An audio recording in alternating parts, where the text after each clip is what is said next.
예, 두 번째 시간도 이제 11장에 넘어가게 되면 누가판 주기도문이 등장합니다. 주기도문에 대해서 우리가 보게 되면 마태복음에서는 산상수훈의 핵심에 해당하는 것이 바로 주기도문이었습니다. 산상수훈은 하나님 나라가 이루어지기 위해서 우리가 어떤 삶을 살아야 되고 어떤 가치를 가져야 될지를 집약해 놓은 하나의 하나님 나라의 매니페스토와 같습니다. 이 땅에 어떻게 하나님 나라가 이루어지는가, 그렇게 살아라는 것이죠. 살아낼 때 하나님 나라가 이 땅에 이루어진다. 그 핵심에는 주기도문을 정말 우리의 기도로 삼고 그렇게 기도하며 살아갈 수 있느냐, 그런 측면에서 마태가 주기도문을 표현하고 있다. 누가는 이 명당에 당시 유대 각 집단마다 자신들의 집단 정체성을 드리는 기도가 있었습니다. 바리새파 나름대로 해당 예배를 중심으로 그렇게 기도문이 있었고요. 굴람 공동체는 굴람 공동체, 사두개인들은 사두개인 나름대로 다 집단의 정체성을 드러내는 그런 기도문이 있었습니다. 세례요한조차도 그렇게 자기 집단 정체성을 드러내는 기도문이 있었는 것이죠. 그와 똑같이 지금 제자들이 그럼 우리 예수를 추종하는 우리들의 정체성은 무엇입니까? 그 기도로 드러난 것입니다. 기도를 하는 거 보면, 오늘날도 기도를 하는 거 보면 어떤 신앙을 가졌는지를 파악할 수 있어요. 오순절이나 순복음 계통에는 주여 주여 하면서 막 열정적으로 기도하는 그 기도로 마치 기도를 드리고 있습니다. 그 자체를 비판할 필요가 없지만은 또 장로교인들, 특히 이렇게 고신파 그리스도인들 기도하는 것과 각 성공회나 천주교 신자들 기도하는 모습 보게 되면 대충 그 집단 정체성이, 신앙의 정체성이 드러납니다. 이와 같이 누가판도 누가복음 맥락에서는 집단, 자기 예수님을 따르는 집단의 정체성으로서 이와 같이 주기도문을 표시하는 것이죠. 이 주기도문의 핵심은 무엇이냐? 그것은 일용할 양식을 주옵시고 우리가 우리에게 빚진 자를 탕감해 주는 것이 우리의 빚을 탕감해 주시오. 희년 사상의 핵심이 그 안에 담겨 있는 것이죠. 그러기 위해서는 안식일을 지키는.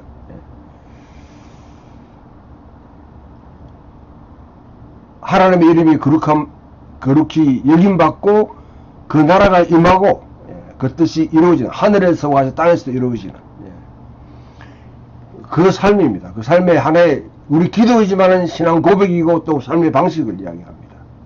그것이 바로 주기도문이 예수를 따르는 자들의 그런 기도의 중요한 하나의 표지, 배지와 같다. 정체성을 드러내는 것 같다. 그럼 오늘날 우리가 각 교회에서 주기도문이 어떻게 취급받고 있는지, 어떻게 여러분 이렇게 평가되고 있는지 우리 스스로 파악해 볼 필요가 있는 것이죠. 오늘 가장 무시되고 가장 여러분 이와 같이 오용되고 그와 같이 가장 가볍게 여겨지는 것이 바로 주기도문 아닌가 생각. 그러나 모든 기도의 중심은, 모형은 주기도문입니다.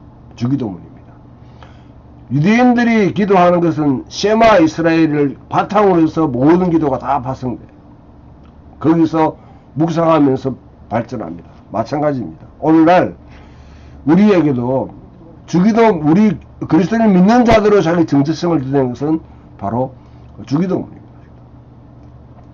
자, 주기도문에 대해서 우리가 깊게 할 필요도 있지만 지금 시간이 없습니다. 그러고 난 뒤에 11장 5절에서 13절까지는 이제 기도에 관한 그런 가르침을 우리에게 가르쳐 주고 있고요.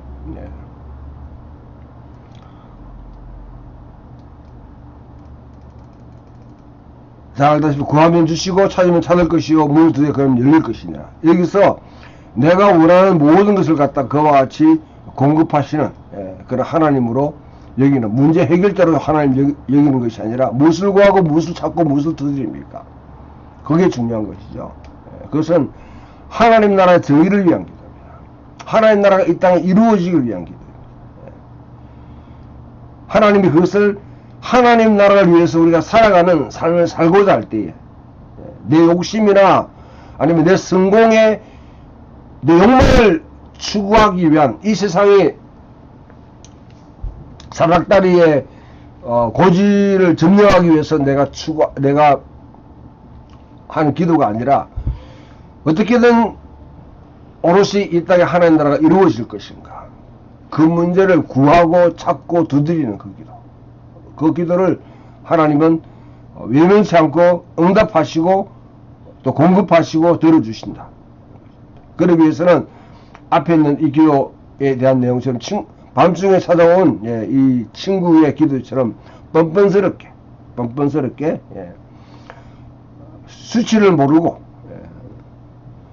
그와 같이 기도하라는 것이죠.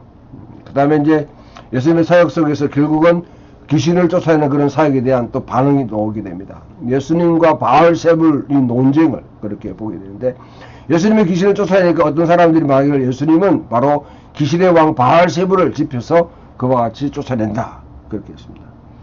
바알세불이라는 이 내용 자체가 하늘과 땅 사이에 여기 중간에 이 주가 뭐냐면 이게 바알이라는 것은 주입니다. 제불 이 사이에 있는 하늘과 땅을 이어주는 역할을 하는 이 바알세불이라고 합니다. 여기에 대한 비난, 이건 굉장히 심각한 비난인 것이죠. 예수님을 그와 같이 예수님 사역에 대해서 모독하는 그런 행동입니다. 예수님께서 내가 만약 하나님의 손으로 힘입어 귀신을 쫓아낸다면 하나님 나라가 이미 너희 가운데 임하였느냐. 귀신은 실질적으로 여러분 사탄의 통치를 받고 이 땅에 역사하는 실질적인 하나의 영적인 세력입니다. 그 세력이 이렇게 쫓아낼 때에 예수님께서 사탄과 사탄이 서로 이렇게 사탄의 힘으로 사탄을 쫓아내면 스스로 집이 분쟁하는 집을 만드는 것 아니냐.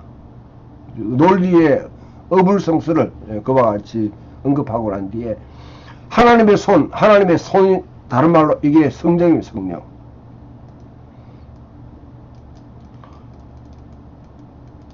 성령을 힘입어서 귀신을 쫓아낸다고 그러면 하나님의 나라가 이미 너희 가운데 임하였다.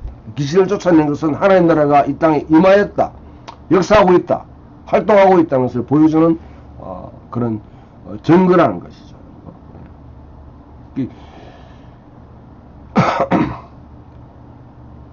자, 이 내용들을 설명하고 난 뒤에 이제 여기에 대해서 예수님께서 답을 하십니다. 첫 번째 응답은 11장 17, 26절에 하나님의 나라의 눈으로 예수님의 사역을 보지 않게 되면 오히려 신성모독과 같이 참담한 그런 반응을 하게 되는 것이죠. 이게 나와 함께 하지 않는 자는 나를 반대하는 자요, 나와 함께 모이지 않는 자는 해치는 자예요. 거기는 중간지대가 없다는 것이죠.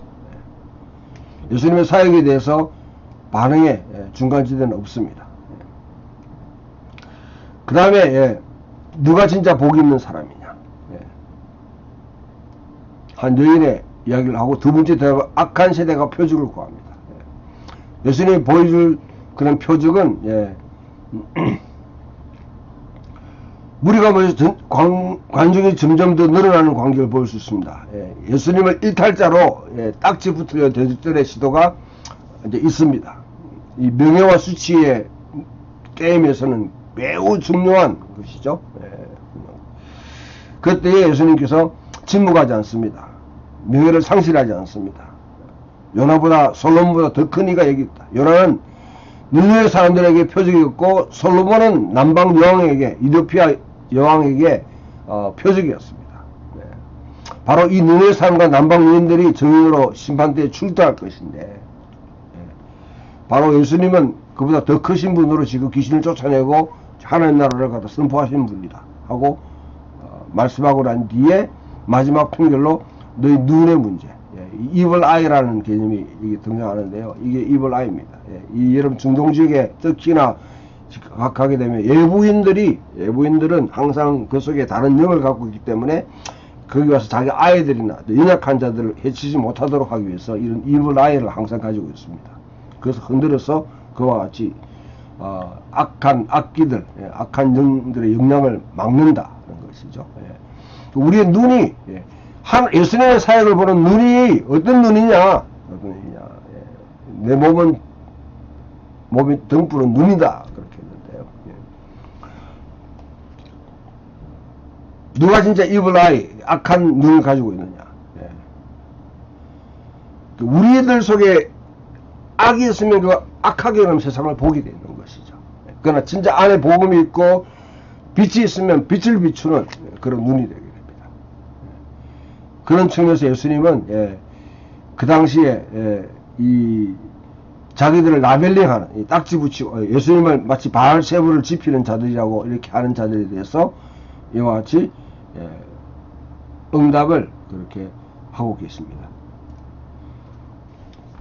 예수님의 하나님 나라 사역이 진행되면 될수록 뭔가 이제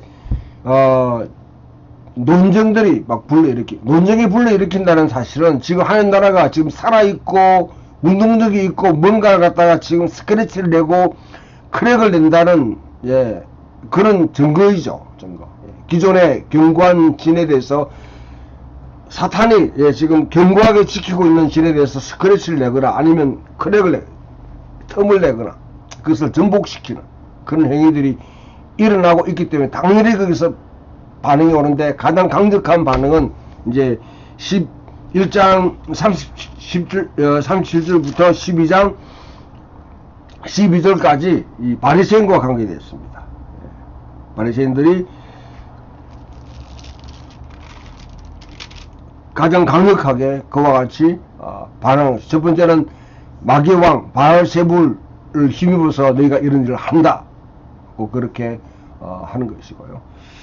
두 번째, 이런 비난대에서 예수님께서 바리새인들이 누구인가, 바리새인들이 왜 잘못되어 있는가, 그 문제를 가르쳐 주는데 11장 37절에서 이 44절까지 내용은 바리새인들의 위선에 대해서 그와 같이 경고합니다. 위선적인 행위, 본질과 다르게 밖으로 드러내려고 하는,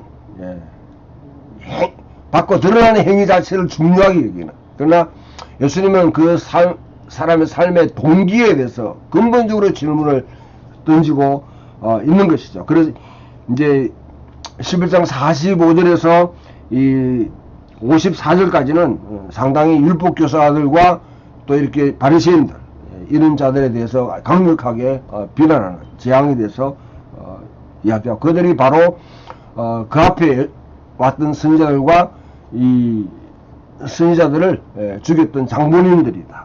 아벨의 피로부터 이 창세로부터 흘린 모든 선의 피를 이 세대가 담당할 것이다. 아벨의 피로부터 제단과 성전 사이에 죽음을 당한 사가랴의 피까지 모든 피에 대한 그 책임을 지금 시대 이 바리새인과 같은 사람들, 율법교사와 같은 사람들, 서기관들이 그와 같이 담당하고자, 바리새인들을 막 비난하게 되니까 이제 12장에 넘어갔을 때에 예수님 바리새인들의 누룩을 조심하라고 그렇게 말씀하십니다. 이 12장에서 결국 이제 하는 비유도 바리새인들이 어떤 사람, 탐욕을 저지르는 사람, 우리가 이런 바리새인 하게 되면 굉장히 경건한 사람 생각할 수 있지만 그 내부에 그 당시 로마 체제 내에서 그 서기관과 대제사장들 그룹에 부역하는, 영어로 전문적인 용어로 리테이너 그룹이라고 해요. 그래서 이 사회 체제를 지금 뭐냐면 유지해주는 그런 그룹으로 부역하고 있는 것이죠. 거기다 그들의 핵심 속에는 이 부에 대한 그런 태도입니다. 우리 잘 알고 있는 한 부자의 그런 태도를 아주 이 어리석은 부자의 그런 어떤 그 행동을 보여주고 있습니다. 부자가 어떻게 합니까? 그때에 소출이 많아졌어요. 그러니까 이것을 창고를 만들어 쌓아두고 나중에 또 다른 기근이나 어떤 다른 천재지변이 있을 때 내놓으면 몇 배나 더 이렇게 충족하게 살 수 있다 하는 계산을 하고 있는 것이죠.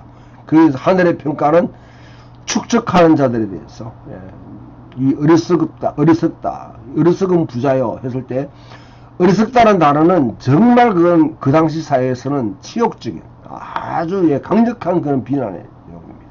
하늘의 평결 자체가 어리석은 행동. 여러분 이 잠언을 읽어보게 되면 지혜로운 자와 어리석은 자의 길을 항상 대비하고 있는데, 그 어리석은 자는 결국 토라를 하나님을 경외하지 않는 자와 하나님이 없이 생활하는 자와 똑같은 것이죠. 진정한 하나님의 백성들은 무엇을 먹을까, 무엇을 입을까, 무엇을 마실까, 그런 염려에 대해서 우리가 여러분 인간 인상을 하지 않을 수 없습니다. 그 염려한다고 해서 거기에 매여서 살아가는 삶이 아닌, 먼저 그의 나라와 그의 일을 구하는 그런 자로서 하나님 나라를 이 땅에 먼저 세우기 위해서 자기의 재물도, 자기의 능력도, 자기의 시간과 자기 모든 열정을 그와 같이 사용하려고 있는 그런 사람이 진정한 제자이지, 자기 안위와 자기 어떤 성공이나 아니면 자기 어떤 부를 갖다가 건강 뭐 이런 걸 위해 가지고 오히려 모든 에너지를 쏟아붓는 것 자체가 그게 결국 이 바리새인의 길을 걷는 자들과 똑같다고 그렇게 설명하시면서, 이런 내용들은 거의 뭐 이제 산상수훈에 나와 있는 6장에 있는 내용들을 지금 여기서 풀어내고 있는 것이죠. 하나님의 미래는 경고와 약속으로 비중 있게 우리에게 다가오고 있습니다.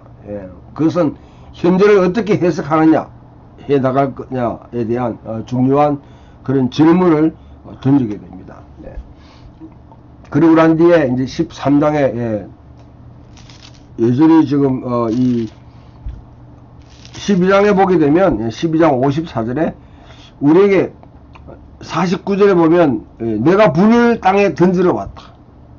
불을 땅에 던지러 왔다. 그 불을 던지러 왔다는 이 말씀 자체가 상당히 우리에게 주는 비중이, 불을 던지러 왔다 했을 때에 이미 여러분 세례요한이 예수님에 대해 예언할 때 나는 너에게 물로 세를 주지만은 내 뒤에 오는 이는 불로 그렇게 세를 줄 자다 했습니다. 그러고 난 뒤에 이 땅에 불을 던지러 왔다 하는 것은 그냥 단순하게 세상을 유지하려고 현상 유지를 시키려고 오신 분이 아니라 이 땅에 심판을 가져오는, 또는 갈아치기를 하는, 분명히 여러분 주를 반응을 해야 될 그런 대상, 그 메시지가 사역이 되는 것이죠. 가만히 불이 오는데 가만히 있으면 안 되잖아요. 예수님의 그 세례와 연결될 때 세례요한에게 세례를 받을 때에 그와 같이 내 뒤에 오시는 이는 불로 세례를 줄 자다 그렇게 했다고 그러면, 예수님이 이 땅에 빛을 가져오면서 뭔가 여러분 불과 빛이 가지고 있는 그 역할을 하시는 분으로, 십자가, 예수님의 십자가 자체가 그와 같은 역할을 한다고 그러면, 내가 받을 세례를 내가 받을 수 있느냐 그와 질문했듯이, 그와 같은 연장순상에 생각해 보면 예수님은 강력하게 반응하도록 만드는 것이죠. 이 반응의 핵심은요, 이제 앞에 우리 이 그 산상순과 연결시켜서 우리 보게 되면, 하나님 나라의 경제 원칙을 우리가 먼저 희년 사상에 의거해 가지고 제자들이 따라가야 될 분명한 그 경제 원칙을 우리가 좀 알 필요가 있습니다. 첫 번째, 하나님 나라의 경제 원칙은 하나님 모든 사람의 기본 자산, 분깃, 유업, 이 나할라라고 그렇게 주셨다. 땅은 하나님의 것입니다. 땅을 사고 팔 수 있는 그와 같은 것을 여기는 것은, 여러분, 이거는 성경적인 가치가 아니라 이거는 바알 신앙이에요. 바알 신앙. 번영을 추구하는 바알 신앙의 핵심입니다. 그래서 하나님은 우리에게 기초소득과 일자리를 주시는 분입니다. 두 번째로 내가 받은 유업을 가지고 일을 하면서 제 손이 수고한 대로 먹을지라. 노동의 원칙입니다. 하나님은 불로소득을 가장 싫어하십니다. 땀을 흘리지 않고 수고하지 않고 그와 같이 노동의 열매를 먹으려고 하는 것은 도둑놈들의 행동입니다. 자기 능력에 따라서 경제활동을 합니다. 그리고 세 번째, 눈물로 씨를 뿌린 자는 기쁨으로 단을 거두리라. 자기 노동에 대한 그와 같은 대가를 온전히 먹으려고 하는. 네 번째, 그러나 살아가면서 우리가 변수가 생깁니다. 전쟁이나 실패, 병, 자연재해, 국가가 하는 과세나 세금이나 아니면 부역독을 해가지고 우리가 또 어려움이 생길 때 그 결과로 땅을 상실하고 빚을 지고 노예가 되는 현상이 일어날 수 있습니다. 그럼 이때 어떻게 안식년과 희년을 통해 회복합니다. 희년을 통해서 땅을 돌려주고 빚을 탕감되고 노예가 해방됩니다. 희년이 되지 않더라도 가장 가까운 친척이 그와 같이 고엘 제도를 기업 무르기라고 하는 것이죠.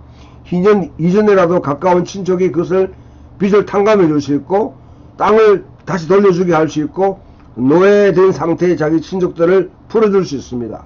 이것을 가장 명확하게 보여준 사람이 보아스입니다. 보아스. 룻기에. 자, 그 다음에 여섯 번째, 경제 정의가 없는 정의는 낭만적입니다. 대개 여러분 정의를 이야기할 때 분배 정의, 회복 정의, 증복 정의를 하는데 분배 정의가 가장 우선적입니다. 하나님 백성들이 하나님께 모든 땅을 모든 사람이 다 가질 수 있도록 그와 같이 땅 나누기를 해서 다 공급했어요. 심지어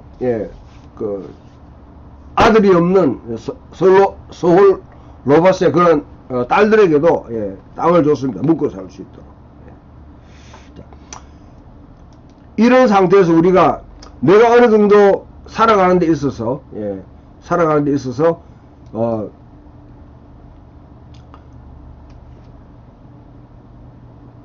이 성경의 경제 원칙은 한편으로 자본주의와 사회주의라는 이 좌파 우파라 그렇게 하죠. 사회주의도 지지하지 않고 자본주의 지지하지 않습니다. 사회주의는 사람이 자기 능력대로 행하고 모든 것은 다 똑같이 분배하는 것이에요. 거기서 경제적 평등을 추구하는 것이죠. 이 사회 제도에 개인의 창의성을 다 죽여버립니다. 개인이 하고자 하는 열망 자체가 죽어버려요. 오늘날 사회주의가 왜 문제냐? 그와 같이 인간의 열정, 자기 개인적인 열정과 어떤 창의성 자체가 다 말살됩니다. 나한테 별 유익이 없는데. 자본주의는 개인의 열정과 개인의 어떤 그런 창의성을 최대한 활용을 시켜서 자기가 부자 되도록 하지만은 탐욕이라는 것을 갖다가 탐욕을 절제하지 못해요. 억제하지 못합니다. 그러니까 누구의 탐욕입니까?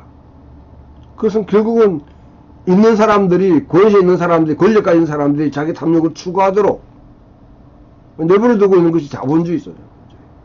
성경은 사회주의도 지지하지 않고 자본주의도 지지하지 않습니다. 성경에 보면 제3의 경제법, 희년경제입니다.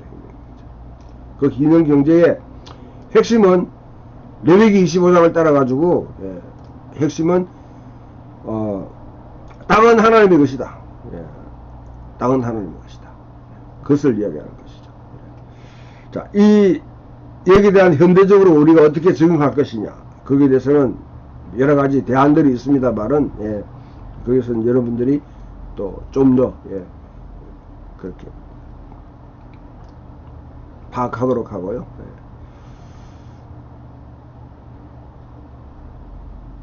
신실한 하나님 나라를 준비해 나가는 데 있어서 12장 35, 40절에 일단은 누가 신실한 청직이냐, 깨어있는 종이 되라는 것이죠.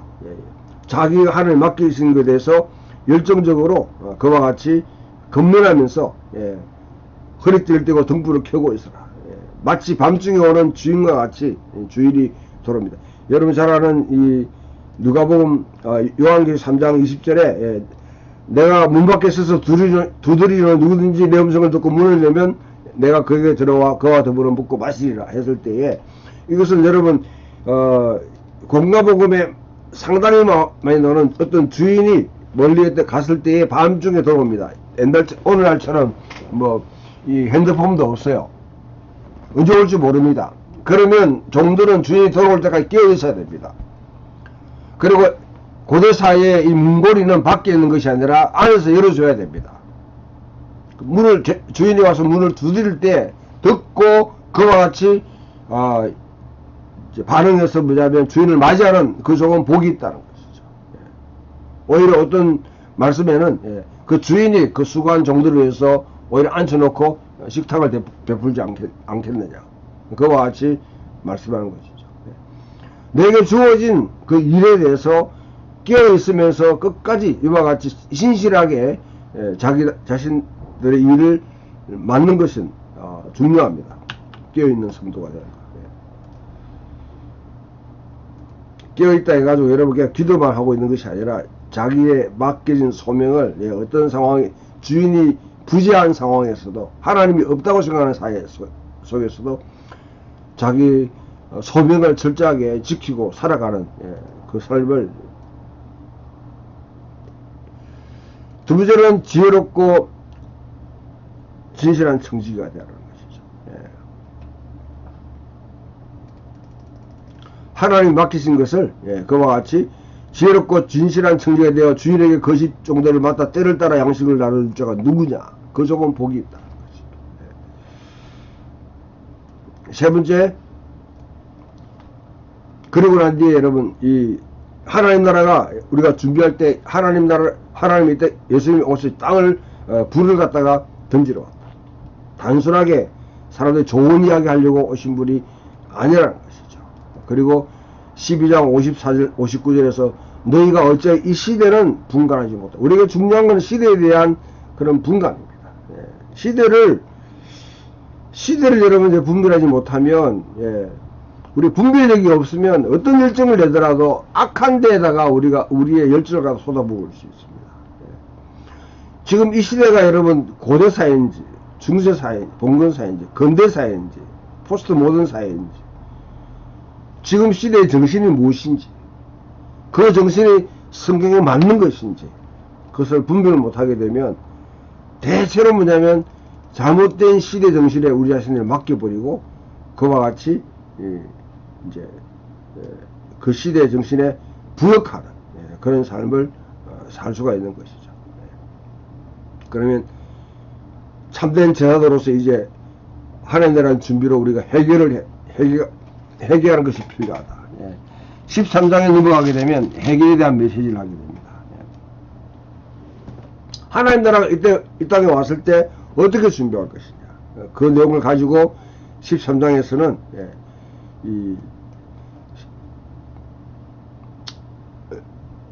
빌라도가 갈릴리 사람들이 와 제사를 드리는 걸 보고 마치 갈릴리 사람은 항상 좀 위험한 사람으로 여겼기 때문에 거기에 그것을 학살했습니다. 실로암 망대가 무너져서 사람이 죽었습니다. 예수님은 이 이야기를 할 때에 다른 모든 사람보다도 이 죽은 사람이 더 죄가 있어 죽으냐? 그렇지 않다. 이러한 일들을 하나의 민족적인 회개에 대한 하나의 우리의 그 당시 사람들에게 또 필요를 갖다 상기시켜주는 그런 사건으로 이해하면서 너희도 회개하지 않으면 이와 같이 망한다. 진짜 회개에 대한 그런 메시지를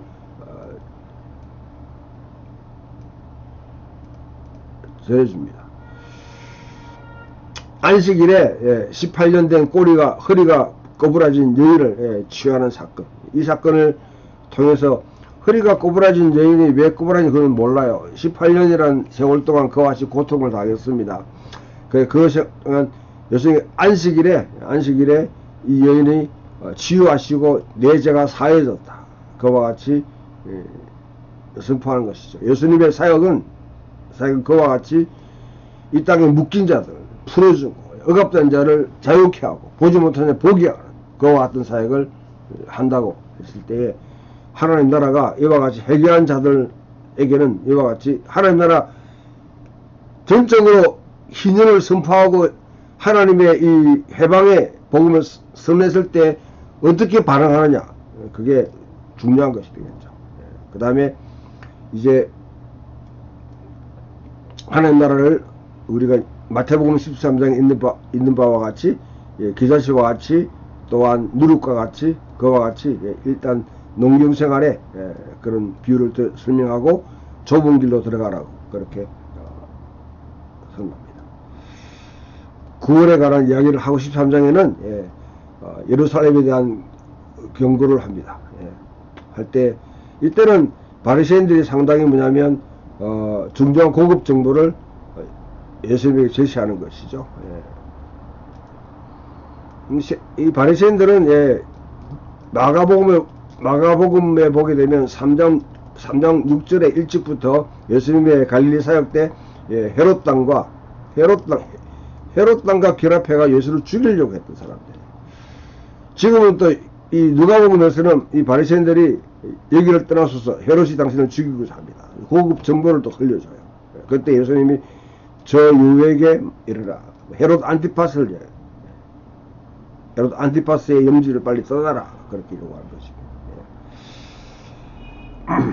선지자가 예루살렘에 죽는 법이 없다고 그렇게 하시면서 예루살렘을 향한 예수님의 행보는 거기서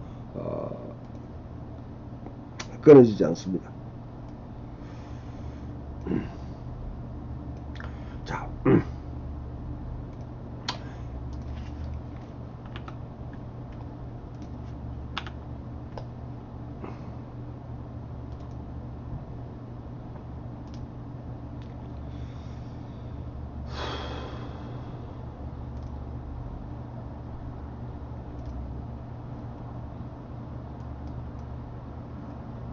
14장에 이제 가보면, 14장에 가보면,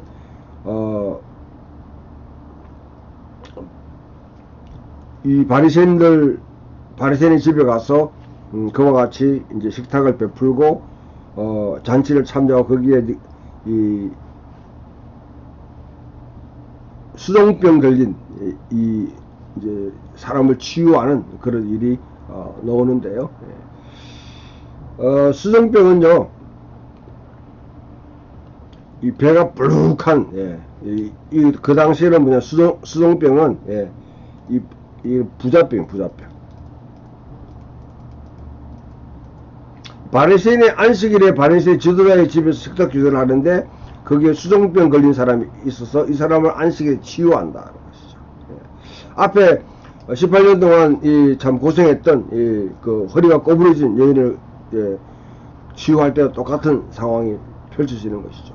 이미 죄에 대한 사유함, 모든 묶인 것에 대한 자유함, 희년을 통해서 예수님 사역 선포했을 때에 이미 지금 희년 사역을 이루어가는 예수님의 사역, 하나님 나라를 이루어가는 그 사역 속에 여인이든 뭐냐면 바리새인의 집에 있는 이 수종병 걸린 사람이든 동일하게 다 포함되는 것이죠. 여기 문제는 14장부터는 본격적으로 그 당시에 가지고 있는 통념, 그 사회에 갖고 있는 그런 그 사회적 관습, 통념에 대해서 근본적으로 도전합니다. 14장에 근본적으로 하는 말은 바리새인을 비롯한 그 당시에 이 사람들, 이 수종병자와 같이 그와 같이 배불대기가 됐다는 것이죠. 수종병은 배가 불러가지고 여러분 이 어항에 이 물고기들, 이 금붕어들이 자주 걸리는 거예요. 너무 많이 먹어가지고 배가 이렇게 불러켜져요. 그 단순한 병이 아니라 사회적 병이죠. 이거는 오늘날 우리 당뇨와 아니면 안식 이 고혈압과 같이 그와 같이 뭐냐면 너무 잘 먹어가지고 걸리는 병입니다. 그 사회적 병에 대해서도 예수님은 고치시는 분, 그와 같이 등장하고요.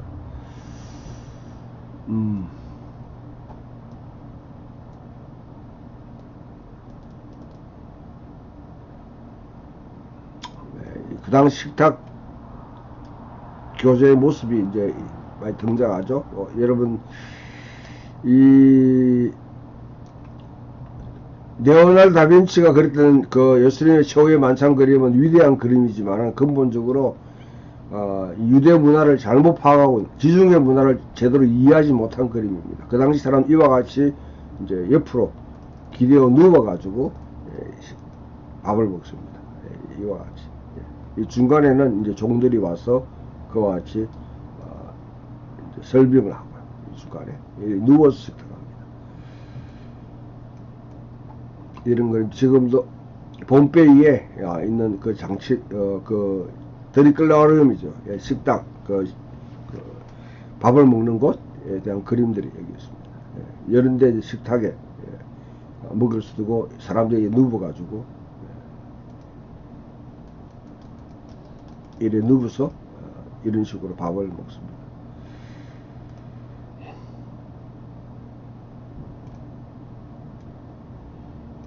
여러 가지 그림들 다 자, 중요한 건 여러분 14장 7절 11절에 예수님께서 여기서 명예와 명예의 그 당시 명예와 수치의 이 문화 속에 무엇을 추구하느냐. 그 당시 사람들은 거의 대부분 명예와 수치를 갖다 추구하는 사람들이었습니다. 명예 어디든지 아너 그 아너라는 걸 갖다 여러분들이 어떻게 설명해야 될지 모르겠는데 혹시 골프를 치는 사람은 앞 홀에서 잘 친 사람은 반드시 그 다음 홀에서는 첫 번째 치게 되어 있어요. 이것을 범하면 이거는 아주 심각한 골프의 룰을 어기게 되는 것입니다.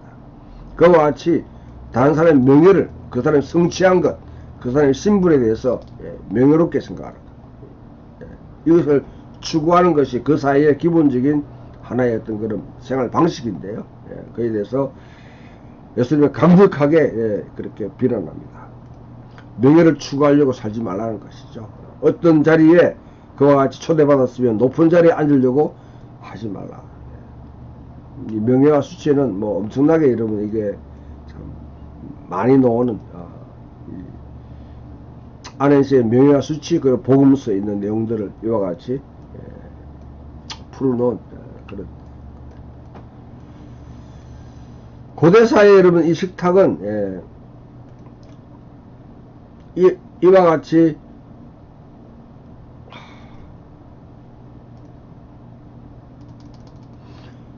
여기가 이제 테이블이고요. 테이블이고 가령 호스트 가족은 여기 앉고요. 그 다음에 높은 신분의 가족들이 여기 앉고 그 다음에 이제 좀 낮은 신분의 사람 이렇게 앉습니다. 여기 가장 아내가 되는 사람은 바로 여기 있는 사람이죠. 여기에 자기 자리를 차지하고 있지 말라는 것이죠. 그 사회는 명예에 살고 수치에 죽는 사회입니다. 그런데 이것을 반전시켜서 무릇 자기를 높이는 자는 낮아지고 자기를 낮춘 자는 높아지리라. 목회자들 가운데서 이 명예를 추구하는 사람이 참 많아요. 여러분들 지금 신학교 다닐 때는 명예에 대해서는 별로 중요하게 생각하지 않는데 어느 정도 교회가 자리 잡고 나면 노예 여러분 한 5년 이상 다니고 나면 그때부터는 높은 자리에 올라가려고 그냥 환장을 하는 것을 보게 됩니다. 그 예수님의 말씀이 분명히 이런 걸 하지 말라고 했는데도 아주 그냥 열심히 하는 것이 목회자들의 모습인 것이죠.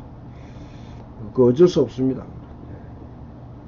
타락한 인간 본성이 지배하게 되면 그것을 추구할 수밖에 없는 것이죠. 자,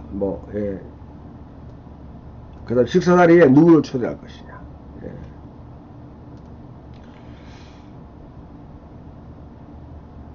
이때도 마찬가지입니다. 이게 여러분들 앞에도 설명했는데 고대 사이에 서로 교류하는 것, 리사이프로시티라고 그러죠. 사고 호혜라고 그렇게 하는데요.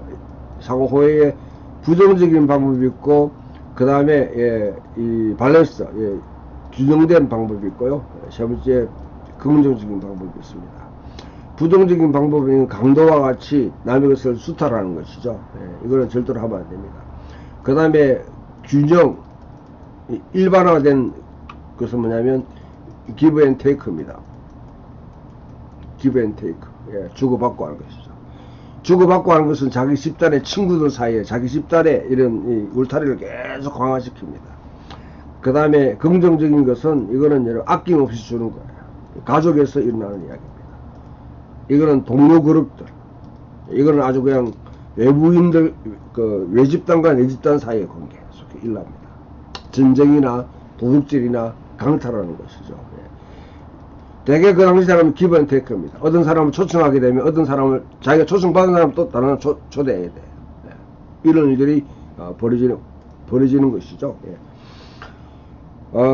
특히 여러분 이 로마의 문화를 갖다 고대 로마의 문화를 번역했던 이 학자들은 예, 그다음에 뭐 로마의 문화에서 아주 비판적으로 보는 그런 저녁에 누구한테 초대받을지 아주 민감하게 발언합니다. 그것은 특히 페이트론 클라이언트 예, 이 문화 속에 예, 누구한테 속해 있느냐 그 집단과 계속 주고받고 하면서 그와 같이 교류가 있는 상태는 그 집단에 속해 있다는 하나의 증거가 되는데요.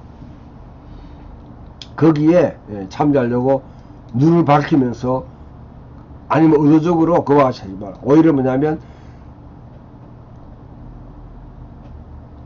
도로 우리를 초청할 수 없는 사람들 예. 도로 청하여 내게 갚을까 두려워하라. 예. 오히려 강한 자, 몸 불편한 자, 자는 자와 맹인들과 같이 갚을 것이 없는 사람들을 위해서 오히려 그와 같이 초대하라고 합니다. 그것은 뭡니까?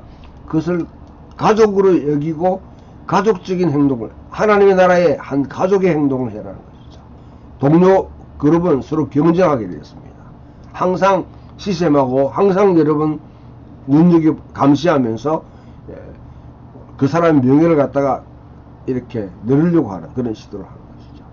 자, 앞에 있는 명예와 수치에 관한 그런 내용. 여기서는 서로 상호 교류할 때에 내 집단 중심으로 하려고 내 그룹을 위해서 내 그룹을 바운다리 울타리를 갖다 높이기 위해서 주고받고 초청받고 초청받고 이렇게 하지 말고 전혀 할 수 없는 자들을 택해라. 이거는 그 사회의 이 명예와 수치에 관한 것과 사회적 교류에서 기본 테이크가 아닌 정말 없는 자들을 초청하는 것은 사회적 관습을 완전히 뒤집는 것입니다.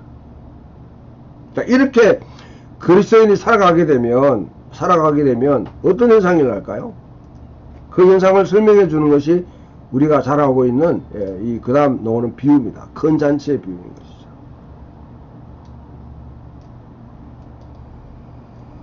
큰 잔치의 비유입니다. 어떤 주인이 여러분 주인을 갖다가 사람을 초대했는데 큰 잔치를 베풀었는데 오셔서 모든 것이 준비되었나이다. 근데 다 일체 사양합니다.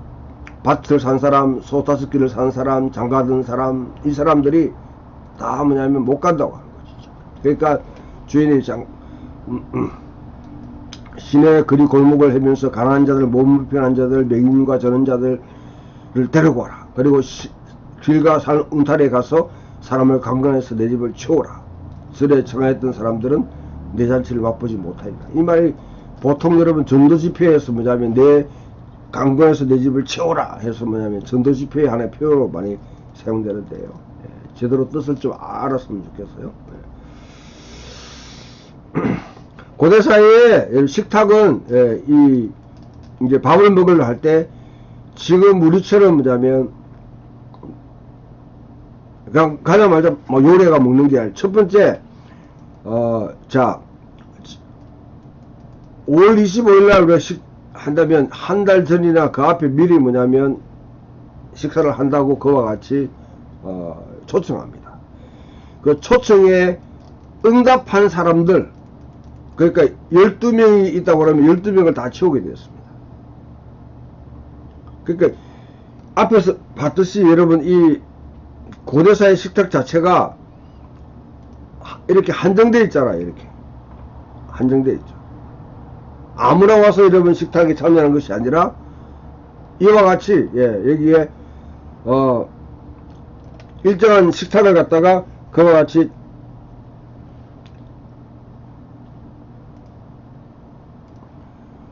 그날 초청해야 될 사람, 그 식탁에 초청해야 될 사람 정해져 있습니다. 그래서 초청된 사람들의 맞춰서 그와 같이 이제 먹을 것을 준비하는 것이죠.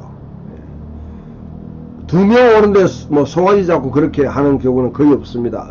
여러분, 아브라함이 살찐 송아지를 잡았다는 것은 그게 엄청난 뭐냐면 환대를 했는 것이죠.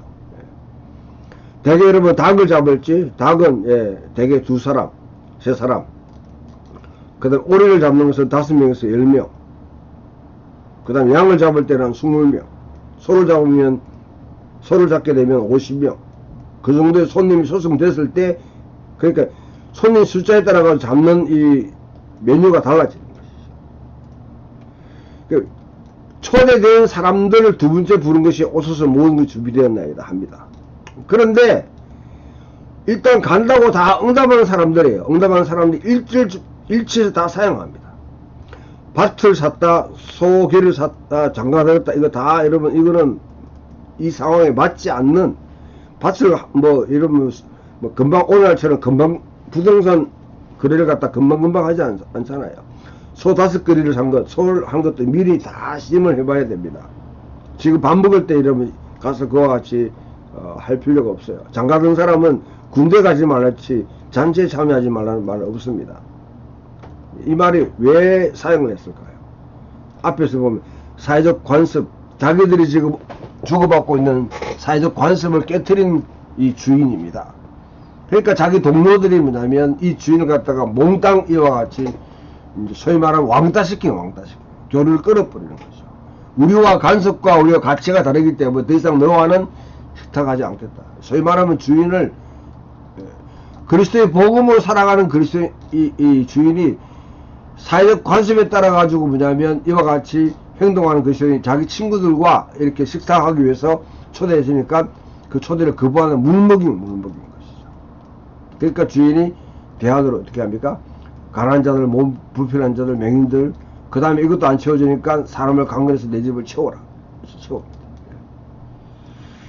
사회적 관습, 경계선을 뛰어넘는 그런 식탁 교제를 하도록 그렇게 요청하는 14장의 사회적 관습에 대한 전면적인 그와 같이 거부하는 삶, 그것을 초청한다고 그러면 우리가 잘 아는 이제 15장에 가보면 이제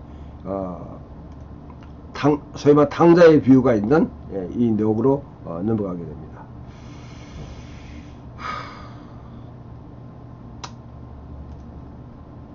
이 어떻게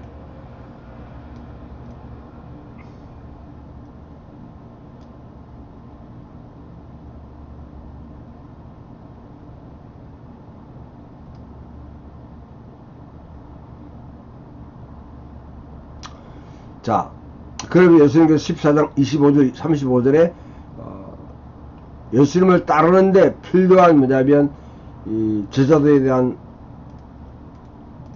무엇을 대가를 지불할지 그것을 우리에게 말씀하고 있습니다.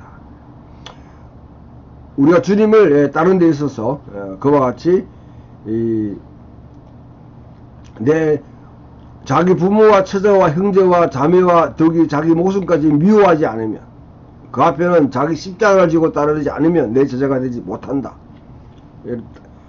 이 9장 51절부터 지금 뭐냐면 19장 44절까지 전체 내용이 도에 관한, 제자도에 관한 내용이라고, 복음과 하나님 나라와 함께 제자들을 가르치고 있다고 그러면 가장 중요한 것은 십자가를 지고, 첫 번째 십자가를 지고 그 다음에 자기 부모와 처자와 형제와 자매와 더욱이 자기 목숨까지 미워하지 않으면 내 제자가 되지 못한다 했을 때에, 미워한다는 이 내용은 뭐냐면 이거는 디태치먼트를 말합니다. 미워한 내가 정화하는 것이 아니고요, 사랑한다는 의미는 어태치먼트를 이야기합니다. 목에 계속 이렇게 들어붙으려고 하는 것. 사랑하면 그렇잖아요. 디태치먼트, 미워하게 되면 거리를 둡니다. 거리.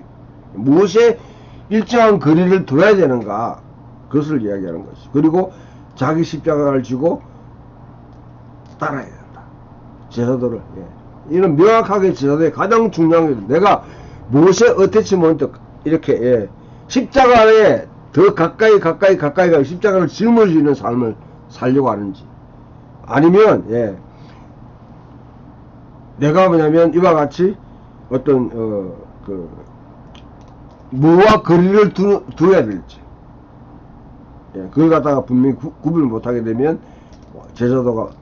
제자도에 엄청난 문제가 생기는 것이죠. 자, 그래서 세 가지 비유를 그렇게 예수님께서 제시합니다. 어떤 사람이 전쟁 건물을 짓는데 건물을 짓고자 하는 의욕만 있다고 되는 것 아니죠. 그 건물을 짓는데 얼만큼 비용이 들지 분명히 비용을 계산하지 않겠냐. 내가 대가를 얼만큼 지불해야 될지 계산하지 않겠냐. 제자도에는 반드시 대가가 필요합니다. 전쟁을 하러 오는 사람이 임금이 있다. 내가 지금 2만의 군대를 갖고 내가 1만의 군대를 갖고 있다. 화해해야 될지 전쟁해야 될지 그 상황 판단을 해야 되는 것이죠. 무작정 달려가가지고 전쟁하면 결국은 재앙용, 전쟁한다고 모든 문제가 해결되는 것 아니지 않습니까? 그래서 들을 귀가 있는 자는 들을지어다 말씀합니다. 이 말은 굉장히 중요한 말입니다. 이거는 이사야 6장에 있는 내용을 가져오면서 엄중한 경고를 할 때, 이사야 6장에 있는 상황을 갖다 지금 상황이라는 것이죠. 이사야 5장까지는 전체 민족을 위한 상황이고, 이사야 6장부터는 이제는 상수리나무와 밤나무가 배임을 당하는, 이제는 남은 자 사상입니다. 거룩한 씨에 대한 그런 사역을 할 때 바로 이 말씀이 옵니다. 성경에는 이 들을 귀가 있는 자 들을지어다 말씀이 굉장히 많이 나오는데요.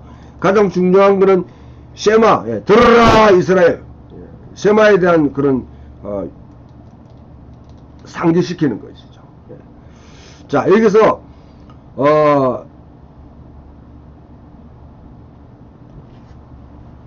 너희는 세상의 빛이다. 소금이 있는데 소금이 맛을 잃으면 쓸데없어 내어버린다 그랬습니다. 소금은 쓸데없어 내어버려. 그러면 소금은 토기와 그럼에도 아무 소용이 없다. 너네 세상은 소금이다. 자, 했을 때 이 내용이 뭐냐? 바리새인 집에는 이와 같이 이제 등불을 펴게 됩니다. 등불을 켜게 되면요, 이와 같이 집이 이런 상황이죠. 등불을 켜게 되면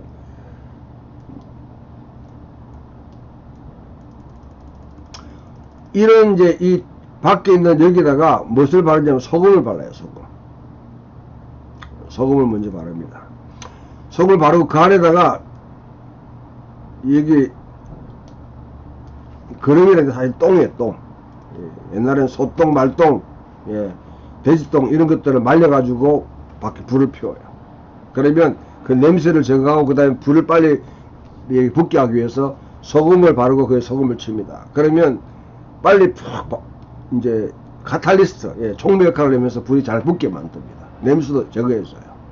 근데 소금이 우리가 여러분 지금 그 집에서 뭡니까 이 죽염 그 치약을 사용하잖아요. 그와 같이 어느 정도 불을 태우고 나면 짠맛이 없어집니다. 그 상태가 되게 되면 더 이상 뭐냐면 소금은 여기 있는 토기에도 그 다음에 안에 있는 똥에도 설모가 없는 상태가 온다는 것이죠. 제자도와 마찬가지로 우리 그리스도인들이 열정을 갖고 막 달려부른다 해가지고 그 열정이 맛을 잃어버리면, 맛을 잃은 그 순간이 되면 이 토기에도 그 다음에 그럼에도 소용이 없는 그런 상태가 되어버린다는 것이죠. 그 맛을 잃어버린 그리스도인이 되지 말라. 제자도를 설명하면서 14장에 쭉 연결시켜 보게 되면, 자, 14장 전체가 주는 하나의 어떤 내용이 그 수증병 걸린 사람을 바리새인의 지도자 집에 고치는 이야기. 이 백불떼기 수면하면 너무 많이 먹어가지고 걸린 부자병 걸린 사람들 도전하는 것입니다. 그걸 치유될 필요가 있다는 것이죠. 그들의 결론이, 그들이 추구하는 것이 뭡니까? 명예를 추구하고 그 다음에 자기끼리 자기 집단 울타리를 높이기 위해서 끼리끼리 교류하고 하는데, 이 두 가지의 사회적 관습 가치를 전복시켜야 된다, 제자에게서. 그 결과가 그러면 다 사람들이 좋게 평가하느냐, 안 그렇다는 거죠. 대잔치에 비유해서 어쩌면 그와 같이 하게 되면 세상에 왕따를 당할 수 있습니다. 자기 친구들로부터 단절될 수 있습니다. 성인을 받지 못하는 그런 삶을 살 수 있다는 것이죠. 그럼에도 불구하고 진정한 제도는 뭐냐, 자기 목숨이나 친척이나 부모나 형제와 그것을 갖다 더 소중히 여기는 것이 아니라, 십자가를 지고 주님을 다른 것을 했을 때 세 가지 이와 같은 하나의 어떤 비유를 통해서, 망대를 세우는 자의 비유, 전쟁을 대처하는 임금의 비유, 그 다음에 맛을 잃은 소금의 비유를 설명하면서 그와 같이 엄중하게 경고하는 것이죠. 들을 귀가 있는 자는 들을지어다 하는 엄중한 말. 이게 요한계시록에 보면 7교회를 향해서 항상 나오는 메시지입니다. 성령이 교회들에게 하시는 말씀을 들을 귀가 있는 자는 들을지어다. 이때는 상당한 경고가 포함되어 있는 엄중한 상황이라는 것을 이야기하면, 제사도는 가볍게 그냥 여러분 내가 제사다 하는 것이 아니라 정말 이런 대가를 지불할 그런 용기가 있는지 없는지를 자기 스스로 판단을 해야 된다 하는 것입니다. 이제 다음 주에는 15장부터 강의를 하도록 그렇게 하겠습니다. 감사합니다.